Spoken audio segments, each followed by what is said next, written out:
Good evening. Well, they came from all over Europe to be in Aberdeen last week. Now, here's our chance to see the magnificent tall ships as the Grampian television cameras saw them, at the quayside and during the spectacular parade of sail.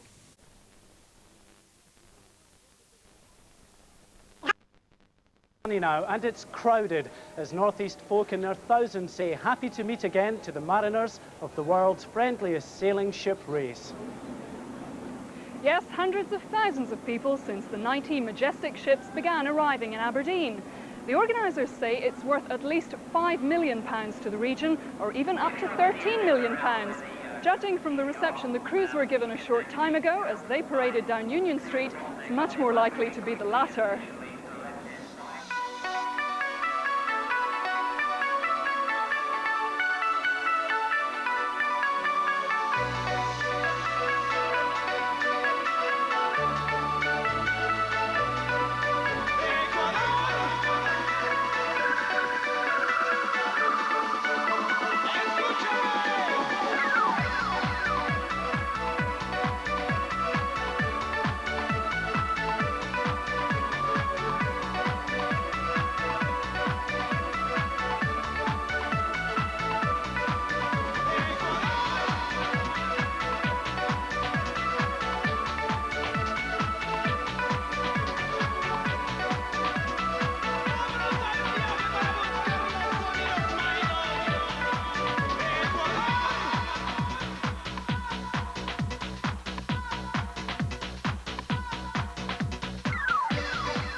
Well, we're so lucky that the weather has improved, and we're lucky also to be the privileged guests on board the German bark, the Alexander von Humboldt. And with me is the captain, Manfred Hübner. Have I said that right? Yes, right. Now, people have been admiring your beautiful vessel all day. Is it just something pretty to look at, or is this a proper working boat?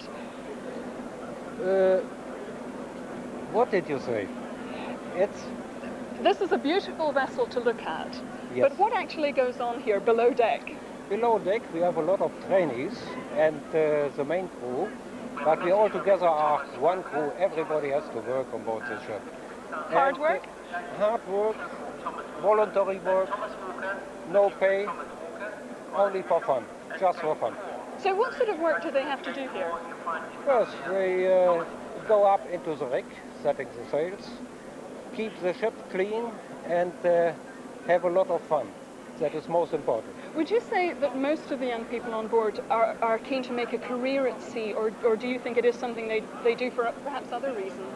Well, they come from everywhere in the country, and they do not intend to be professional seamen, just for fun. And how happy are you to be here in Aberdeen today? Pardon me? How happy are you to be here? It's so noisy, you can hardly I'm hear me. very happy to be in Aberdeen. I'm the second time here with the Cutty Sark tall ships races now, and I enjoy it very much, and the crew as well. That's super, thanks very much. Mark? Thanks, Anne. She certainly seems to have found her sea legs. Very nice they are too. Now let's go back to where it all began. Over the past 3 days, the harbour here has been steadily filling with tall ships. This historic event really has grown in stature in recent years, capturing the hearts and minds, and none more so than here in Aberdeen. From all around they came. The culmination of months of planning brought together the biggest armada of sailing ships ever seen in Scotland. More than 90 of all shapes and sizes completed the voyage to Aberdeen. It's the second time the port has played host to the Cutty Sark Tall Ships Race, an event now famous the world over. It started in 1956 with a race between Torbay in Cornwall in Devon down to Lisbon in Portugal, with an idea of actually giving these old ships a chance to sort of the last time they'd be seen. People thought, hey, these ships are disappearing. We ought to just have them one more time. And it was such a successful race that in fact they thought we could do this again. And they did, and what they realised was that in fact it was more actually a sail training event rather than just a sort of are saying goodbye for the old square riggers. So in fact, that is what has happened. After leaving Aberdeen on July the 15th, these tall ships face a gruelling month-long race. From Aberdeen, they head northeast for the Norwegian port of Trondheim, just 150 miles from the Arctic Circle. They then take a short break from racing to cruise in company to Stavanger, Aberdeen's twin city. Then the race begins again on the 6th of August when the fleet heads for the last port of call, Gothenburg in Sweden. Summer breeze makes me feel fine, blowing through the jasmine in my mind.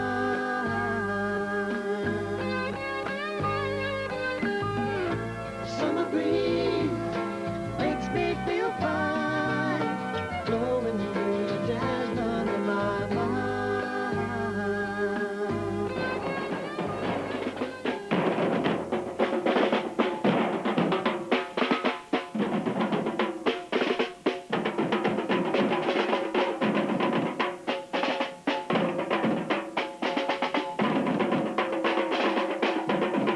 From the open sea, a sea of people have been here to greet the ships over the past few days, and like the vessels, they too have come from far and wide.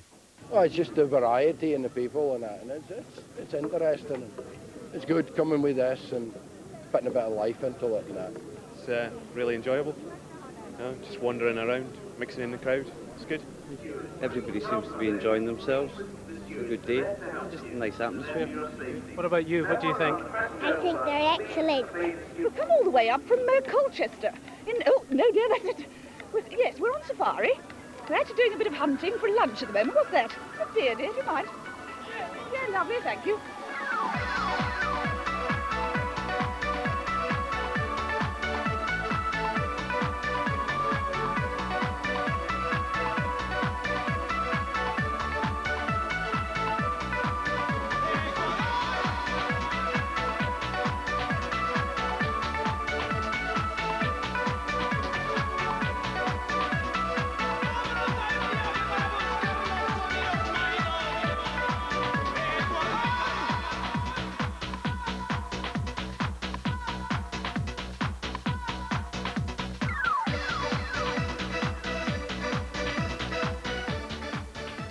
Marvellous stuff. Well, one of the men that helped to make that happen is the Aberdeen city organiser, John Ling. John, could you ever have imagined in your wildest dreams it would have been such a phenomenal success?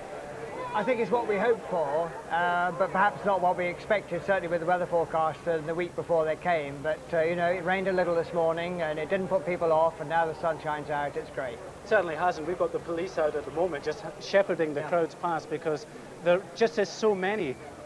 Yep, about 110,000, 115,000 people we reckon will be through the site today, and it was rather more than that yesterday. Now the event itself, we think of it as a race, but really it's a chance to carry out sail training. Can you explain the history behind the training of these youngsters? Yes, the whole intention of the Cutty Sark Tall Ships race is that people between the ages of 16 and 24 make up half the crew of every ship on the races. And the idea of that, I mean, if I can use fairly blunt language, is that if you get people good and frightened and tired and really wondering what the hell they're doing there when they're on these races in the middle of the night and they're up the mast and they don't want to be there, when they get into port and they get this sort of atmosphere and they suddenly begin to think to themselves, well, I've done that, I was frightened, I've come through it, but what am I going to do next? And that really is the message of Cutty Sark Tall Ships races, is developing people's potential, and that's good old words, and it's still true today. And really this sort of feeling of comradeship is infectious, isn't it? I mean, look at these crowds. I mean, you know, this is not a football crowd. This is a crowd of wonderful, happy people, and we want to keep it that way. And as you say, the police have been asking people to move on because there have been so many people on the quayside today that at some points the space has been a little bit stressed, but people cooperate. They want to cooperate and they want to keep it going. And 2 more days to go. Briefly, can you last a pace? Yeah, we're enjoying it now. OK, John Ling, thanks very much for the moment. Time to go back aboard ship now, and Anne. The city of Aberdeen, as John Ling said there, has been making a major effort to win maximum benefits from what is one of the major tourist attractions to Scotland in 1997. I followed one familiar band of invaders to see just how people responded. Once they came in their longships to pillage and rape. Now they travel by P&O ferry to do nothing more dangerous than have a good time. If any group of people typifies the feeling of fun generated by this event, it's the Viking geysers from Shetland. They may have warrior bloodlines, but these days they don't want to make enemies, just friends. Perhaps it's the influence of the garrulous geysers, but normally reticent Aberdonians are in warm and welcoming mood. It's bringing people into the city, and luckily we've had a nice day, which brings out, you know, the sights and things like that. And it brings people into the city that wouldn't normally come in. They're looking at things that they normally pass every day, you know. The ships now are really nice. Never seen them before, it's the first time I've been here, so it's magic.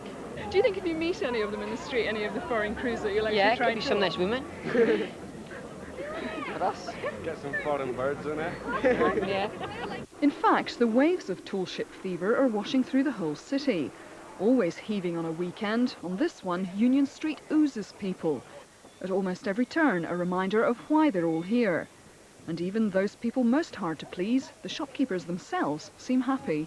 It's good for business, and it's attracted a lot of attention to the shop. So, and it just goes with the tall ships. Well, we found a lot of customers coming in that we haven't sort of, you know, had been in before. So yeah, it has been good. There's been a lot of new customers. I think everybody in the shop has something to do with the tall ships, so we've been delighted with the effect on the town and the city. It's true, there's no shortage of ways to spend money.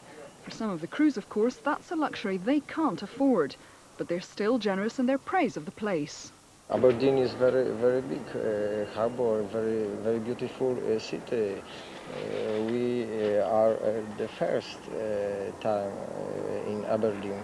I think this is rather fun, not a hard work, because this work is a pleasure for me. Well, I think it's very nice here, and we had a great stay, and we had a very good reception by the people of Aberdeen. After waiting so long for a summer, these crews have brought sunshine, a continental flavour and, it has to be said, a carnival atmosphere to Aberdeen. If you have neither sea legs nor a head for heights, then you'll have to turn this city upside down to find something else to do. Well, adding to the colour and entertainment of the Tall Ships Festival is a huge selection of groups and bands. And joining us now is a small ensemble from the Andreev Balalaika Orchestra, all the way from St. Petersburg in Russia. Take it away, lads.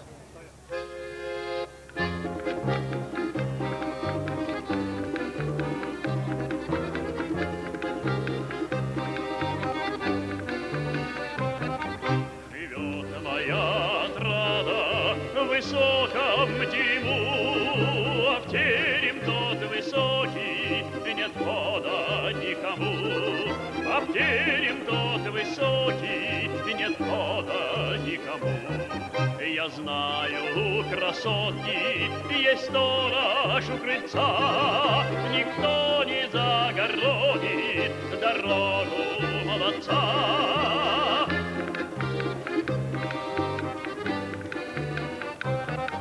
Пойду я к милой в терем и брошусь в ноги к ней. Была бы только ночка, сегодня потемней.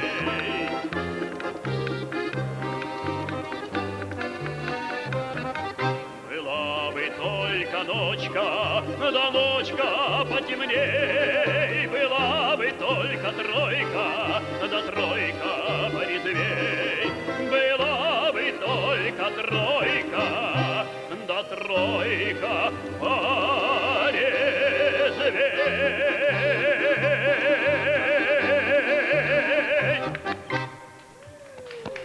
Fantastic stuff there. Well, one of the group is Pavel Andoropov. Hello, Pavel. Hello. How are you? Happy to be in Scotland? Yes, it's a really nice country, yeah. Now, you're serving aboard the huge Russian ship, the Mir. Tell us what conditions are like aboard. The board is really nice. When we came to board, the crew, yeah, we are like crew of board, yeah. It's really wonderful. What was it that inspired you to come on a voyage like this? No, never was. Yeah. And I mean, as far as this particular event is concerned, you're here in Aberdeen, there's a month to go. Do you think that you'll be up to lasting the voyage? I don't know, maybe it's not last voyage. It's very hard work, I would imagine, on board the ship. Yeah, a little bit hard. But great parties at night. Yeah. And the Scottish hospitality is good? Yeah, it's really good. Okay, Pavel, thanks very much, and thanks very much to your group. Now it's back to Anne. Welcome back to the Alexander von Humboldt, and a chance now to meet some of the crew. I have Astrid Burin, Petra Majewski, and Frank Scott, one that I should get right.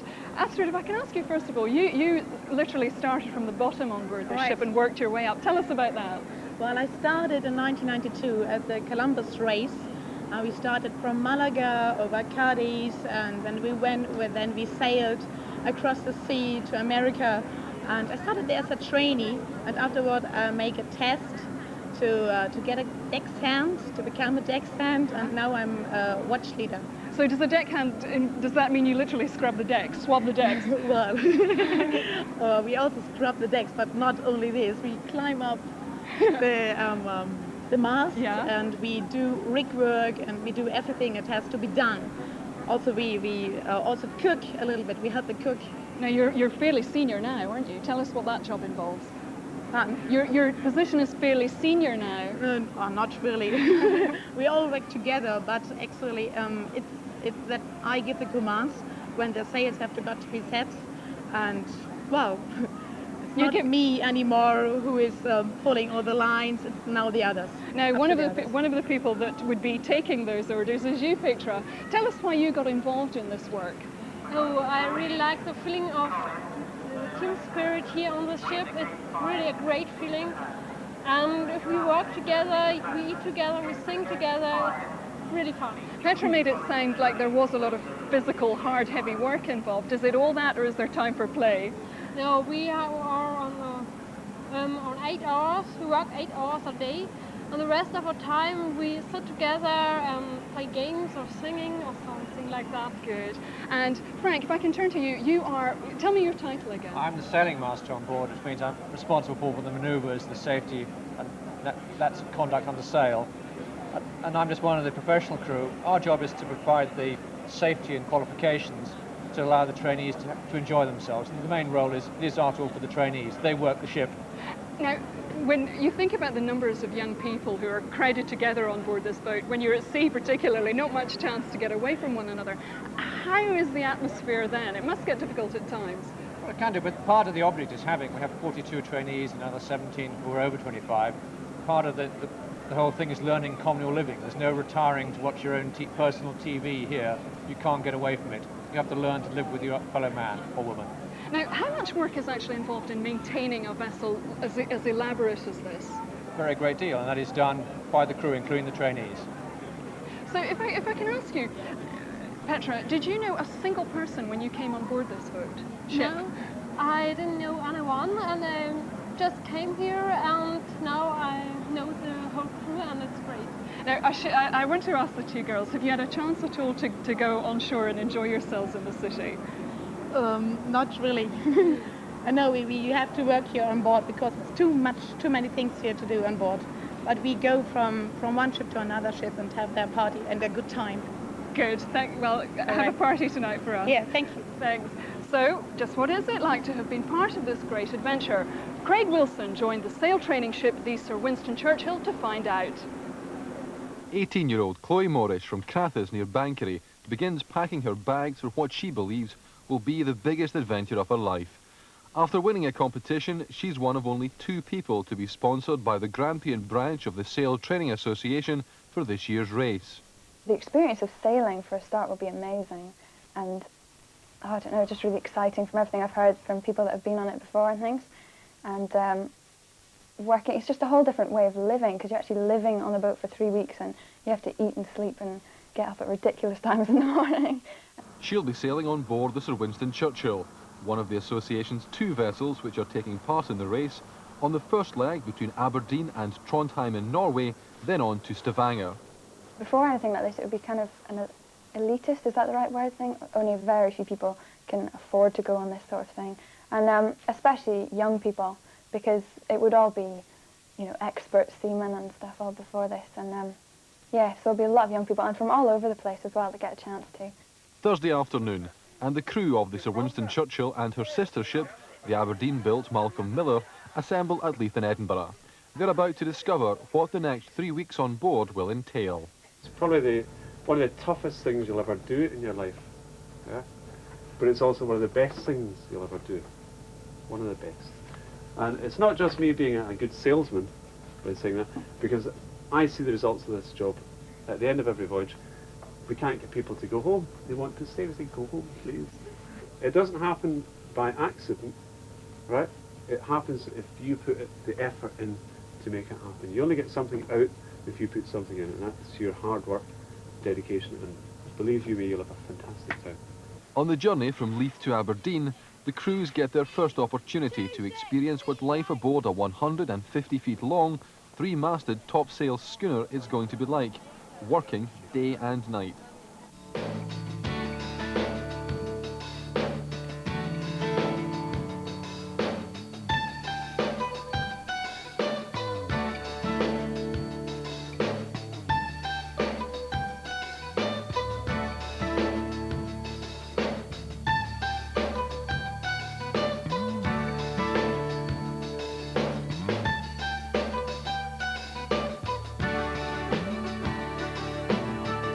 I think it's all like a matter of like pulling together as a team, and like it's one of those things where teamwork's quite a good, you know, it's a good thing, and if you can work as a team, then it, you know, you get quite a lot of satisfaction out of that if it's successful. I'm not a sailor, it's really new for me, so it's a bit of what I expected, but it's a bit, you know, there's a few unexpected things as well. Definitely not just holiday. It's hard work. You learn a lot about sailing. I'm not a sailor myself and I didn't know anything, so you learn about the ship and the sails and rigging it. And then you learn how to work in a team, and you get a really good... about yourself, really. Yeah, you get a really good spirit going between all the watchers. The crew carry out all the work on board, from scrubbing the decks to guiding her on her voyage. The heat of the galley is where the meals are made for the 55-strong crew.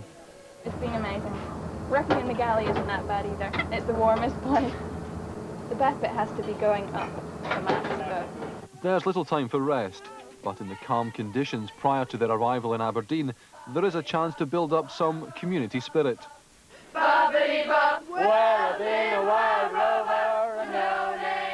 moment I go down into the half deck and welcome them on board, and just judging by the atmosphere that I get, I can tell whether it's going to be a good crew or not. So a very, very positive response this time. And last night already they were all singing and singing non-stop for about an hour and a half. And that is a very, very, very good indicator. So I think I've got an outstanding team here. After 2 nights on board, the crew prepare for their arrival in Aberdeen, part of the flotilla from all over Europe, sailing into the northeast for the opening leg of the race. And we'll be talking to more great youngsters like those when we return here again tomorrow night. Anne. Yes, our nightly news programme, North Tonight, will be coming from the quayside, so do remember to join us then. Yes, great stuff. And of course you can alternatively come down and see the ships from yourself. The fun isn't quite over yet, because we'll play you out this afternoon with the Balalaika Band from St. Petersburg. More toe-tapping stuff.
Good evening.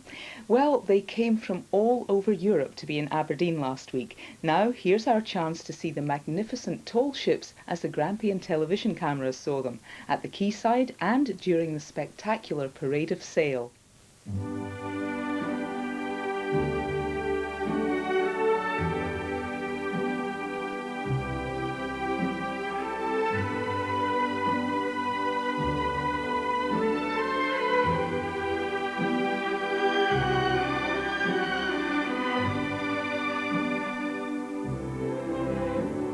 From the far corners of Europe they've come, the most majestic sailing craft still plying the world's oceans.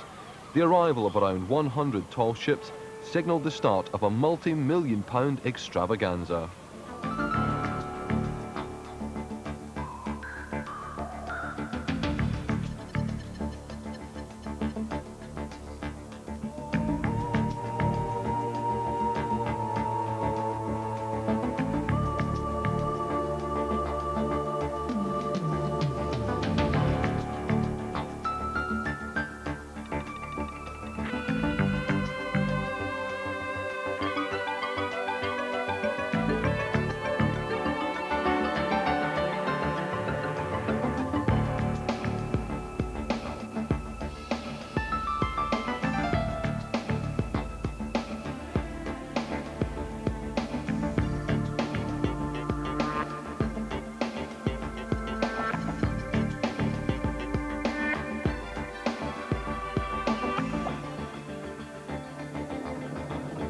Aberdeen is the first Scottish port to hold the Cutty Sark race for a second time. The city beat off stiff competition from nearly 30 other ports across Europe and Scandinavia to become one of the 1997 hosts. 6 years ago, hundreds of thousands came to the harbour to see the ships. This year, the numbers are expected to top 500,000. For the past 5 years, operations manager John Ling, who successfully masterminded the last visit of the race to Aberdeen, has worked to ensure the tall ships became Britain's free family event of the year. The arrival of the armada of vessels to compete in the race brought to a climax a period of intense activity for the massed ranks of organisers and helpers.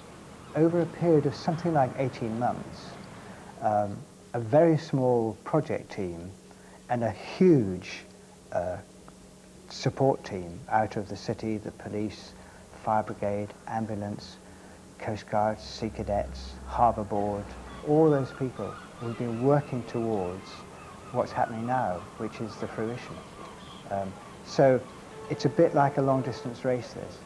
You start off slowly, you put the bedrock in, you do the training, you get fit, you work out what your strategy is, and then you start to run towards the target. To most people, a tall ship is just a massive vessel with square sails, but the variety of vessels in the harbour demonstrated the enormous difference among the competitors. Brigs, brigantines, barkentines, cutters and staysail schooners sat alongside yawls, ketches and cutters in the colourful display. While some attracted larger crowds than others, all added to the vibrant and lively atmosphere which for 4 days transformed Northern Europe Aberdeen into a city with a feel more akin to the Mediterranean. Many of those on board view the tall ships race as a voyage of discovery about themselves. But for one particular group, the journey has even more significance. Half of the crew on the Lord Nelson are disabled. We've got wide open decks, so there's plenty of space for people in wheelchairs to get around, to turn around. Lifts between each level, powered steering, a talking compass, all sorts of things. People are always giving us suggestions of how it would be better for their particular disability, and I think a major strength of this organisation is the ability to listen and take on board ideas. The 180-feet vessel is specially adapted and modified to ensure they can work together with their able-bodied crew members and carry out all the tasks on board. During their 4 days in Aberdeen, the crew got their first experience of what the next 8 days were going to be like, going through drills in port in preparation for the race itself. In 2 or 3 days, you get a contingent of about 30 people thrown together, so to speak. And in 2 or 3 days, you're talking to each other as though you've known each other for ages. So there's a lot of camaraderie. Everybody sort of mucks in. There's no confrontation with disability and ability. We just get on with it and mix and match sort of thing. And if you can't manage anything, nobody minds. You just do what you can. I think that's the best part of it. It's the best fun. You can forget disability as such. Right, well, right, we're steering a course of 083 degrees. 083. Yeah, that's fine. A bit more starboard helm. Starboard helm.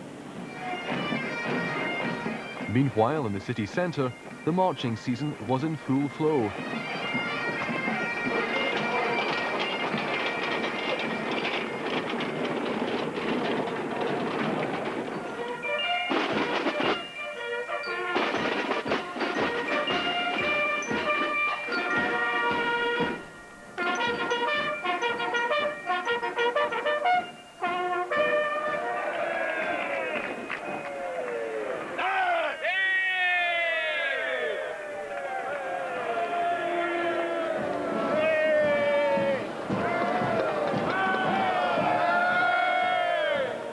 Sunday's heavy rain did nothing to dampen the high spirits. It was the biggest parade ever to march down Union Street.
Unwelcome though it was, the downpour was mercifully restricted to only a few hours.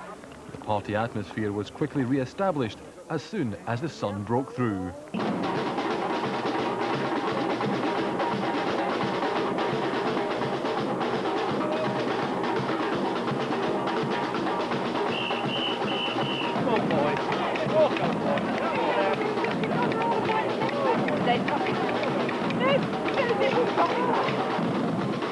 We're on safari. We're actually doing a bit of hunting for lunch at the moment. What's that? A beer, dear, you might.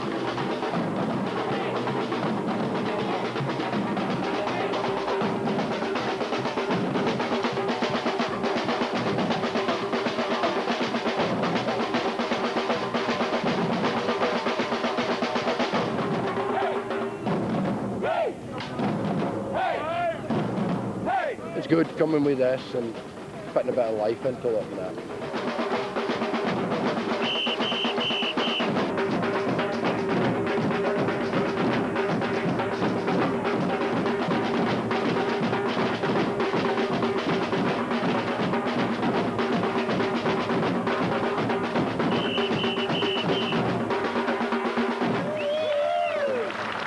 It's a huge commitment for all involved in the race. There were more than 3,500 crew members on board the vessels in total. The Sail Training Association had 2 ships taking part, the Aberdeen-built Malcolm Miller with an all-male crew and the Sir Winston Churchill with an all-female crew. The association doesn't intend to turn their trainees into expert sailors during the 3-week trip to Trondheim and then Stavanger, but to give them the experience of their lives.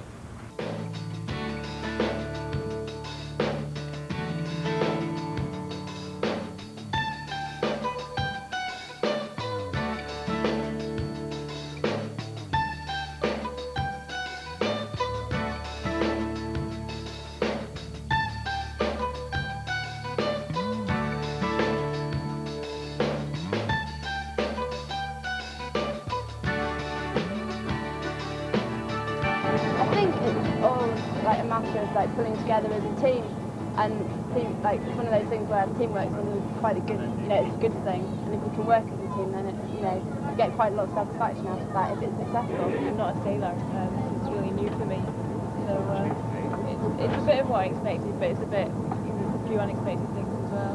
Definitely not just holiday. It's hard work. You learn a lot about sailing. I'm not a sailor myself and I didn't know anything, so you learn about the ship and the sails and rigging it. And then you learn how to work in a team, and you get a really good... about yourself, really. Yeah, you get a really good spirit going between all the watchers. 16 different countries representing some of the world's great sailing nations came to Aberdeen. The world's biggest sailing ship, the Set-Off from Russia, sailed into the harbour a day later than most, after being delayed on her journey from St. Petersburg. The four-masted bark was built in Germany in 1921, then given to the Soviet Union after the Second World War. She was transferred to their Sea Training Division almost 20 years later. They have got a lot of sea, and they have got several academies, academies in the Baltic Sea, the North Sea, the academy in Vladivostok. They did have a very large fishery fleet, and they were training the navigators, the captains, the officers for the fishing fleet. She's crewed by nearly 300, compared to the smallest ships in the race, crewed by only half a dozen. With masts almost as high as Nelson's column and sails large enough to cover a football pitch, she drew some of the largest crowds of the week. In the unstable world of post-communist Russia, her continued presence on the high seas is only guaranteed by charitable donations. However, it's a presence which will be fiercely protected. We are trying to help every square rigger who comes to our races by various means and so on. We support the young people because our race, under the sponsorship of Katisak, is doing a tremendous work for the young people. So who is on the ships? The young cadets who are our future, the future of humanity. So those ships are extremely important. All the boats and their crews had to be looked after, with minders attached to each one. It was their job as liaison officer to ensure needs were met, everything from engine parts and food to medical supplies. Jim Allison was the liaison officer for the Bulgarian state-owned ship Kaliatka, which had sailed from the Red Sea to take part. Like all the 120 officers, he volunteered for the job, inspired by the sight of the tall ships the last time they visited Aberdeen. We were down at 7 in the morning, a cup of coffee at a buttery before we start, the 7:30 briefing, and then I try to get on the ship dead on 8:30, let them get settled, and from there it's 4 o'clock, 5 o'clock, 7 o'clock. I have the most profound respect and liking for these people, because all the rest of us, I'm a professional. I do this because I'm paid to do it. Our contractors do things for us, A, because they like us, but B, because we pay them. The sponsors do it because they get some benefit out of it. They get exposure, they get public recognition, they get the enjoyment of it. The liaison officers do it for nothing. I wouldn't. Would you do it again? Hey, listen, another 6 years' time, I'm not sure how fit I'm going to be. If I am, yes. Aberdeen City Council, Grampian Enterprise and the Harbour Board pumped in £750,000 towards the cost of the event. The private sector has also made a substantial contribution. With local authorities facing ever-increasing financial pressures, how can the authority, though, justify the expense? I think that the business section, anyway, is going to be satisfied with what's happened today. And I'm sure that the citizens of Aberdeen as well is going to be exactly the same. We've estimated that it's going to bring about £30 million into the local economy. Obviously, at this point in time, I can't say whether that's been generated or not, but a number of hotels have said that this is the best weekend that they've ever had. So that's really tremendous. As evening fell on Monday night, it was time for one of the highlights, the fireworks spectacular.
The final morning of the tall ship's stay in Aberdeen, and still the crowds come.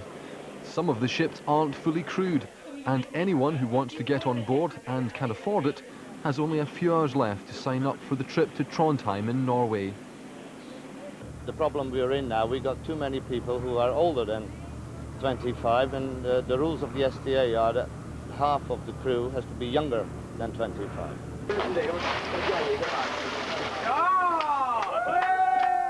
For those who've already joined, many of whom have never been to sea on a sailing ship before, it's a final chance to run through vital drills which will need to be carried out day and night throughout the first leg of the race across the North Sea.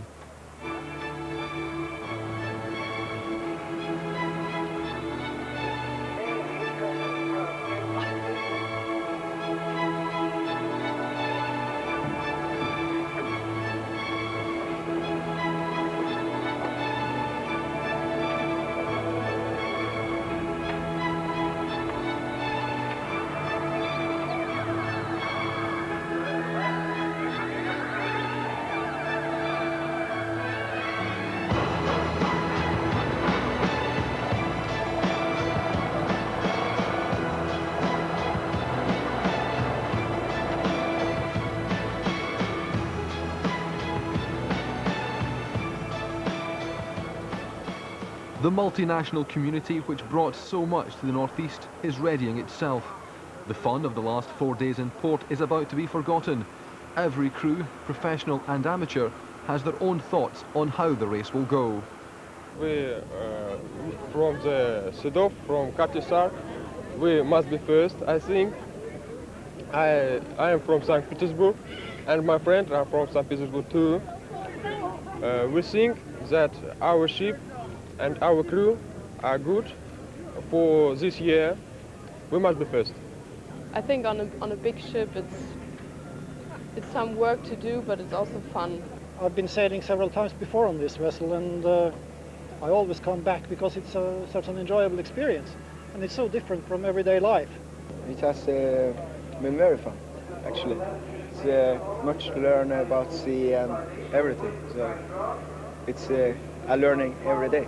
Some of them might get seasick, and like when we were going over to Scotland from Norway, we had some wind and everyone was seasick, and they're going to have some problems. Everybody is watching everybody else, and I think it's important that you sort of keep your integrity and you stick to your original plans and don't just sail the way everybody else does. To compete with the bigger vessels, I think we need wind in the face, but we won't get that, I think. It goes probably how lucky we are with the wind, what tactics and all that. So it's hard to say, really, but we do the very best to win. It's a time of anticipation, but also a time to reflect. Such has been the success of the tall ships in Aberdeen, a bid to bring them back early in the next century is already being considered. I always think that everything's a possibility if you go for it, and I think that once we've had the meeting of this one, just to see just exactly the wheres and the wherefores and whatever had happened, and gone into all the details, then I think we will be looking seriously at trying to put in another bid for it, albeit it may be 8-10 years ahead. But if that's the kind of thing we've got to do now, then I think we've got to be up and running very quickly. Tuesday afternoon, and the ships begin their journey out to the start line. They've thrilled hundreds of thousands on their visit to the northeast, and will return to Scotland in 2 years' time when they sail into Greenock and Lerwick for the 1999 Tall Ships race. But for now, it's time to say goodbye.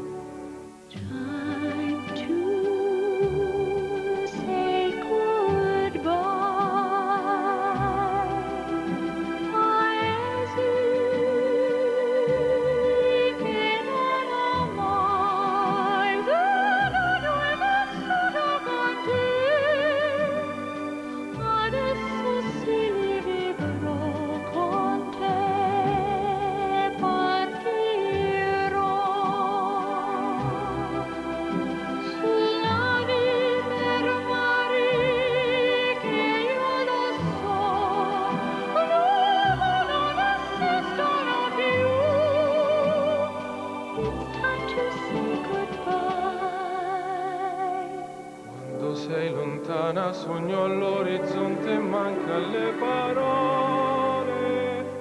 E io sì lo so che sei con me, tu mia luna, tu sei qui con me. Mio sole, tu sei qui con me.